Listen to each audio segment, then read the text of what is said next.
Hello everyone, welcome back to the channel. Army person assessment year 26-27 की ITR 2 कैसे file करें, आज के इस वीडियो में हम जानने वाले हैं। आईटीआर 2 फाइल करने से पहले आपको अपनी फॉर्म 16 ओपन करनी है और आपको चेक करना है टैक्स ऑप्शन कि ये फॉर्म 16 न्यू में जनरेटेड है या फिर ओल्ड में जनरेटेड है। यदि ये न्यू में जनरेटेड है तो आपको न्यू टैक्स रिजीम में जाना चाहिए, इसलिए क्योंकि असेसमेंट ईयर 26-27 में 12 लाख तक की इनकम को टैक्स फ्री किया गया है। यहाँ पे आपको ग्रॉस सैलरी अपनी चेक करनी है और इसको अपने 26 एएस से और टीआईएस से जरूर क्रॉस वेरीफाई करना है। इसके बाद अलाउंस आपको चेक करना है सेक्शन 10 में। तो न्यू टैक्स रिजिम में ऑलमोस्ट सारे अलाउंसेस को रिमूव कर दिया गया है। तो यहाँ पर आपके केस में हो सकता है कि जीरो दिखे, वैसे ट्रेवलिंग अलाउंस, कन्वेंस अलाउंस और डेली अलाउंस ये अलाउड है। तो आपका जो ये फॉर्म 16 होगा इसमें मेंशन होगा। इसके बाद आते हैं चैप्टर 6A का डिडक्शन, जिसमें कि न्यू टैक्स रिजीम में 80 सीसीडी 2 का बेनिफिट मिलता है। तो आपको अपने फॉर्म 16 में देख लेना है कि क्या 80 सीसीडी 2 का यहाँ पे कोई डिडक्शंस आ रहा है क्या। यदि आ रहा है तो डेफिनेटली आप आईटीआर में अपने क्लेम कर सकते हो और यहाँ पर आपकी टोटल टैक्सेस कितने डिडक्ट हो चुके हैं ये आपको दिख जाता है। और देखो यहाँ पे जो आपकी सैलरी आ रही है टोटल, इस सैलरी में पता है आपको इसका ब्रेकअप भी चेक करना है, क्योंकि इस सैलरी में करंट ईयर की सैलरी और पिछले कुछ ईयर की सैलरी जो अरियर्स में रिसीव होती है करंट ईयर में, उसका ब्रेकअप आपको यहाँ देखना है।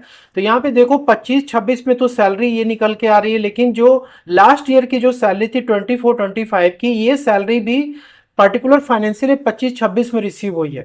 तो ये जो अरियर्स में सैलरी रिसीव हुई है इसका ट्रीटमेंट आपको करना है, क्योंकि इसमें आपको 89 की रिलीफ मिल जाती है, जिससे कि आप टैक्स को बचा सकते हो और रिफंड क्लेम कर सकते हो। फॉर्म 10 फाइल करने के लिए आपको एक कैलकुलेशन अपनी करनी पड़ेगी। तो यहाँ पे जो सैलरी आप देख रहे हो ना 24-25 का जो कि रिसीव हुआ अरियर्स में, इसका आपको आईटीआर एक्नॉलेजमेंट डाउनलोड कर लेना होगा। आपका जितने भी प्रीवियस ईयर की अरियर्स रिसीव हुई है उन सभी का आपको आईटीआर की कॉपी डाउनलोड करनी पड़ेगी।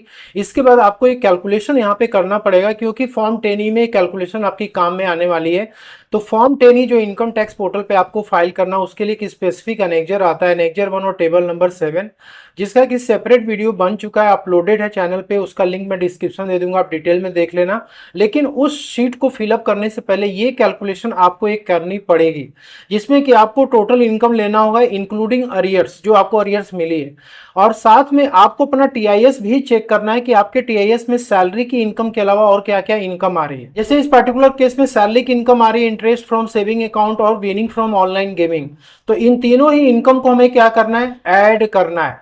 लेकिन आपको ध्यान रखना है कि हमें टोटल इनकम लेकर के चलना है। अपना सारा डिडक्शंस वगैरह सब माइनस करने के बाद जो टोटल इनकम आती है जिसपे कि टैक्सेस पे करना है, वो हमें लेके चलना है। तो सैलरी के लिए तो ऑलरेडी आपके फॉर्म 16 में कैलकुलेशन दिया हुआ है कि कितनी टोटल इनकम आपकी सैलरी की आ रही है।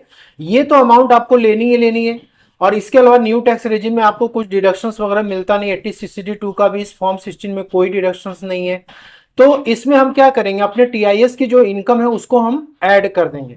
तो इसमें हमने क्या किया, इसमें ऑनलाइन गेमिंग की इनकम और प्लस जो सेविंग बैंक की इंटरेस्ट थी उसको हमने ऐड कर दिया। और इसके बाद यहाँ पे हमारी टोटल टैक्स निकल करके आ गई, इंक्लूडिंग अरियर्स वाली सैलरी पे और साथ में अदर इनकम पे। और यहाँ पे जो सैलरी अरियर्स में रिसीव हो उसके अमाउंट को हमने माइनस कर दिया। तो आपका जितने भी ईयर्स का सैलरी अरियर्स में रिसीव हुआ है सबको टोटल कर लेना होगा और यहाँ पर आपको टोटल करके लिखना है। इसके बाद यहाँ पे टोटल इनकम एक्सक्लूडिंग अरियर्स, तो ये जो अरियर्स वाला अमाउंट है इसको आपको माइनस कर देना है इस पर्टिकुलर टोटल इनकम में से। तो ये आपकी जो इनकम आ गई ये एक्सक्लूडिंग अरियर्स वाली आ गई। तो यहाँ पे टोटल इनकम 1167,500 आया, जिसमें कि ऑनलाइन गेमिंग की इनकम भी इंक्लूडेड है। अब यहाँ पे देखिए टैक्स ऑन टोटल इनकम पूछ रहा है एक्सक्लूडिंग अरियर्स। तो 12 लाख तक की इनकम टैक्स फ्री है, लेकिन जो ऑनलाइन गेमिंग की इनकम यदि इसमें जुड़ी हुई है तो वो टैक्स फ्री नहीं है। इसलिए यहाँ पे ऑनलाइन गेमिंग के टैक्सेस निकल के आ गए, उसका एजुकेशन सेस आ गया, टोटल टैक्स यहाँ पे निकल के आ गए। अब यहाँ पे देखिए difference in current year tax. तो यहाँ पे हमारी टोटल टैक्स के अमाउंट आ रहे थे, जिसमें सैलरी का टैक्स प्लस ऑनलाइन गेमिंग का ये इंक्लूडेड था। तो इसमें से हम क्या करेंगे, ये टैक्सेस तो हमें पे करना ही करना है, इस पे हमको 87A की रिबेट नहीं मिलेगी। तो हमारी रिमेनिंग जो टैक्सेस आ रहे हैं 82,0777 के आ रहे हैं। तो ये हो गया करंट ईयर का टैक्स कैलकुलेशन। अब इसके बाद प्रीवियस ईयर पे हम जाएंगे। प्रीवियस ईयर मतलब जितने भी साल का हमको अरियर मिला है सबकी कैलकुलेशन आपको करनी होगी। इस पर्टिकुलर केस में सिर्फ असेसमेंट ईयर 25-26 का ही केस था। तो इसमें क्या था, टोटल इनकम ओरिजिनली असेस्ड, ये देखिए आपको एक्नॉलेजमेंट कॉपी अपनी आईटीआर का डाउनलोड करोगे तो उसमें टोटल इनकम आपको दिख जाएगा। वो इंटर कर देना होगा। टोटल कितना टैक्सेस उस पर निकल के आया, टैक्स के अमाउंट यहाँ पे आ जाएंगे। तो लास्ट ईयर यदि आपने अपनी आईटीआर को ओल्ड टैक्स रेजिम में फाइल किया था तो उस केस में 5 लाख तक की जो इनकम थी वो टैक्स फ्री थी। तो यहाँ पर अब सिंस कि हम कैलकुलेशन अपनी कर रहे हैं करेंट ईयर में, तो जो भी टैक्सेस होंगे ये काउंट होंगे, इस पे आपको रिबेट नहीं मिलेगा। तो यहाँ पे जो भी टैक्सेस आए, अब इसके बाद जो अरियर्स था हमारा प्रीवियस ईयर का, वो अरियर्स हम इसमें प्लस कर देंगे जो कि हमें करंट ईयर में मिल रहा है। इसके बाद हमारी रिवाइज टोटल इनकम कितनी आ जाती है असेसमेंट ईयर 25-26 की। इसके बाद आपको यहाँ पे ओल्ड टैक्स रिजीम का स्लैब रेट एप्लीकेबल करके आपको यहाँ पे टैक्सेस निकाल लेना, एजुकेशन से आ जाएगा। टोटल रिवाइज टैक्सेस हमारे ये आ जाए। यदि ये वाली सैलरी आपको पिछले साल मिल गई होती तो आपको टैक्सेस पे करना पड़ता, वही अमाउंट यहाँ पे निकल के आ रहा है कि इतना टैक्स हमारा ड्यू होता। लेकिन सिंस कि करेंट ईयर में हमें ये अमाउंट मिल रहा है अरियर्स का, जिसकी वजह से कि हमारे टैक्सेस ज्यादा निकल के आ रहे हैं, तो हमें उसकी रिलीफ चाहिए।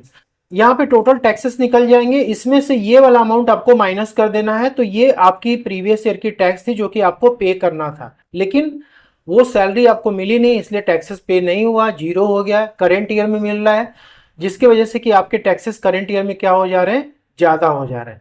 तो ये जो 82,077 है, इसमें से ये वाला अमाउंट माइनस कर देना है, तो ये आपकी रिलीफ अंडर सेक्शन 89 निकल के आ जाएगा। आईटीआर 2 फाइल करने के लिए आपको पोर्टल पे आ जाना है, और जो भी स्टेप्स है वो आपको आई होप किस पता होगा कि क्या क्या इनकम आपके केस में आ रही है। आपको टीआईएस अपना चेक कर लेना, उसी के अकॉर्डिंग आपको शेड्यूल्स यहाँ पे सेलेक्ट करना है। ठीक है, पार्ट ए जनरल इन्फॉर्मेशन में आप आओगे, आपको अपनी बेसिक डिटेल्स यहाँ पे देनी होती है। स्पेशली यहाँ पे फाइलिंग स्टेटस आपको सेलेक्ट करना होता है, 139(1) सेलेक्ट कर लेना। यहाँ पे न्यू टैक्स रिजीम आपको सेलेक्ट करना है, और यहाँ पे आपको रेजिडेंट सेलेक्ट करना है 182 डेज। बाकी जितने भी पॉइंट्स है सब पे आपको नो पे क्लिक करना है, कंफर्म पे आपको क्लिक करना है। इसके बाद आपको शेड्यूल सैलरी के हेड में आना है। यहाँ पे आपकी जो सैलरी होगी ये आपकी प्री फील्ड होकर के आती है, आपको अपने फॉर्म 16 से जो है ये सैलरी अपनी मैच कर लेनी है। तो यहाँ पर इस केस में 14,0153 आ रहा है, ये अमाउंट इससे मैच कर रहा है। अब सिंस के हमारे फॉर्म 16 में कोई एग्जेम्पशन नहीं है सेक्शन 10 में, तो यहाँ पे कोई एग्जेम्पशन हम क्लेम नहीं कर सकते हैं। और इसके अलावा जो है दोस्तों 80 CCD 2 का भी डिडक्शन नहीं है, तो वो भी हम क्लेम नहीं कर सकते हैं। यहाँ 75,000 का आपको स्टैंडर्ड डिडक्शन मिल जाता है। ठीक है, अब इसके बाद क्या होगा कि इसको आपको कंफर्म पे क्लिक करना है। और नेक्स्ट यहाँ पे हाउस प्रॉपर्टी के शेड्यूल्स, तो इसमें कोई इनकम हाउस प्रॉपर्टी की नहीं थी, सिर्फ हमने इसको कंफर्म कर दिया है। इसका 112 है जो long term capital gain stock market mutual fund property का होता है। इस पर्टिकुलर केस में कोई ऐसा ट्रांजेक्शन नहीं है, सिंपली हमने कंफर्म कर दिया है। आपके केस में यदि नहीं होगा तो आप शेड्यूल सेलेक्ट करते समय आप इसको अनचेक कर देना, तो ये नहीं दिखेगा। और इसके बाद नेक्स्ट है अदर सोर्सेज का शेड्यूल, इस पे आपको क्लिक करना है। और यहाँ पर देखो बाय डिफॉल्ट तो ये क्या होता है, आपके टीआईएस से डेटा अपडेट हो जाता है, लेकिन आपको एक बार यहाँ पे चेक कर लेना है कि आपका डिविडेंड कितना आया है, इंटरेस्ट आपकी कितनी आ रही है। अब यहाँ पे एडिट पे आप जाओगे तो यहाँ पर आपको चेक करना है सेविंग बैंक की इंटरेस्ट, ये आपको टीआईएस अपने मैच करना है। यहाँ पे हमने टीआईएस ओपन किया था, 381 सेविंग बैंक की इंटरेस्ट आ रही है, तो ये सेविंग बैंक की इंटरेस्ट हमने यहाँ पे इंटर कर दिया। इसके अलावा इनकम टैक्स रिफंड पे भी इंटरेस्ट मिलता है, तो ये आपके टीआईएस में नहीं दिखता है, बाई डिफॉल्ट ये फेच कर लेता है डेटा, इसको आपको एज इट इज रहने देना है। इसके बाद आप यहाँ पे इसको कंफर्म सेव कर देना। पॉइंट नंबर 2 में income chargeable at special rate, मतलब जो ऑनलाइन गेमिंग की इनकम है टीआईएस में आपने जो देखा था अभी यहाँ पे 217 का, देखो अमाउंट आपका छोटा हो सकता है, लेकिन जब आप मान लो कि आईटीआर 2 फाइल ना करके आप आईटीआर 1 फाइल कर रहे हो तो उसमें ऑनलाइन गेमिंग की इनकम आप रिपोर्ट नहीं कर सकते हो, फिर बाद में आपको वैलिडेशन एरर आएगा। ठीक है, क्योंकि उसका टीडीएस जो भी कटा होगा आप उसको आईटीआर 1 में क्लेम कर ही नहीं सकते हो, इसलिए आपको आईटीआर 2 ही फाइल करना पड़ेगा। तो यहाँ पर आपको एडिट पे जाना होगा, और इसके बाद आपको यहाँ पे बीबीजे में ऑनलाइन गेमिंग की इनकम ऐड कर देनी है। और इसके बाद आपको यहाँ पे 10 में जो है ऑनलाइन गेमिंग के जो भी इनकम आपको हो रखी है ये बाय डिफॉल्ट यहाँ पे आ जाता है, यदि नहीं आ रहा तो आपको फिलअप कर देना है। यदि डिविडेंड की इनकम आ रही तो भी आपको फिलअप करना पड़ेगा, देन आपको कंफर्म पे क्लिक करना है। इसके बाद देखो यहाँ पर जितने भी शेड्यूल्स आपको दिख रहे हैं, शेड्यूल CYLA, BFLA, CFL और शेड्यूल SI, इसको जस्ट आपको क्लिक करना है और कंफर्म करना है। चैप्टर 6A में आप आ जाओगे, यहाँ पर देखो वैसे तो कोई डिडक्शंस अलाउड नहीं है, सिर्फ 80 CCD 2 का डिडक्शन यहाँ पे अलाउड होता है न्यू टैक्स रेजिम में। तो आपको फॉर्म 16 में चेक करना है, यदि वहाँ पे 80 CCD 2 आपका अलाउड है तो आप यहाँ पे एडिट पे जाके फिगर इंटर कर देना, नहीं है तो आपको यहाँ पे इंटर नहीं करना। यदि आप इंटर करोगे तो आपको बाद में चल के प्रॉब्लम हो सकती है। ठीक है, और यहाँ पर आपको क्या करना होगा, कन्फर्म पे आपको क्लिक करना होगा। इसके बाद शेड्यूल FA को आपको क्लिक करना है, कंफर्म करना है। AMTC भी क्लिक करना है, कंफर्म करना है। पार्ट B TTI में आपको आ जाना है, और यहाँ पे आपकी टोटल इनकम कैलकुलेट होकर के आ जाती है, जिसमें कि अदर सोर्सेज में हमने आपको दिखाया था स्पेशल रेट की इनकम भी आ रही है, इसमें सेविंग बैंक की इंटरेस्ट भी आ रही है। ठीक है, तो यहाँ पर इस शेड्यूल्स में आपको जस्ट चेक कर लेना है और इसके बाद आपको यहाँ पे कंफर्म पे क्लिक करना है और इसके बाद आपको आना टैक्स पेड वाले सेक्शन में। तो यहाँ पर आपकी जो भी टीडीएस वगैरह सैलरी पे कटी है ये आपके यहाँ पे दिख जाती है। इसके बाद आपको यहाँ पे कंफर्म पे क्लिक करना होगा और यहाँ पे आपको पार्ट बी टीटीआई में चले आना है। यहाँ पर आपके टैक्स की कंप्यूटेशन हो जाती है, तो यहाँ पे जो टोटल टैक्सेस है उसके अमाउंट आ जाते हैं। अब जो सेक्शन 89 का रिलीफ क्लेम करना है अरियर्स ऑफ सैलरी के केस में, उसके लिए देखो आपको पॉइंट नंबर 11 क्लिक करना है, यहाँ पे शो डिटेल्स पे जाना है और यहाँ पे fill form 10E to claim relief. आपको सबसे पहले फॉर्म 10E फाइल करना पड़ेगा, तभी आप यहाँ पे रिलीफ को क्लेम कर पाओगे। ठीक है, तो जो कैलकुलेशन मैंने आपको भी दिखाया उसके अकॉर्डिंग आपको कैलकुलेशन करना है, अपना एनेक्जर तैयार कर लेना है। उस एनेक्जर की वीडियो का लिंक डिस्क्रिप्शन में, आप उसको देख करके अपना प्रिपरेशन कर लेना। इसके बाद आपको आईटीआर भरने से पहले फॉर्म 10 ही पहले फाइल करना होगा, फिर आपको यहाँ पे एंटर करना होगा अमाउंट। ठीक है, तो यहाँ पर दोस्तों हमने 89 का रिलीफ क्लेम कर लिया। अब हमारी नेट टैक्स लायबिलिटी कितनी आ रही है, 14895 की आ रही है। और यहाँ पे आपके टोटल जितना भी टैक्सेस आपका डिपॉजिट हुआ है, सैलरी का टीडीएस हो गया, अदर जो टैक्सेस हैं। ठीक है, अब यहाँ पे क्या हो रहा है कि हमारे टैक्सेस तो ज्यादा डिपॉजिट है लेकिन हमारा जो एक्चुअल टैक्स है वो कम आ रहा है। ऐसे केस में जो डिफरेंस अमाउंट होगा ये आपको रिफंड के तौर पे इशू कर दिया जाएगा। कंफर्म पे आपको क्लिक करना है, प्रोसीड टू वेरिफिकेशन पे करना है और अपनी आईटीआर को वैलिडेट करके अपनी आईटीआर आपको फाइल करनी है। होप कि आपको वीडियो पसंद आए, अच्छी लगे तो लाइक शेयर जरूर करें। मिलते हैं नेक्स्ट में। Thank you so much for watching.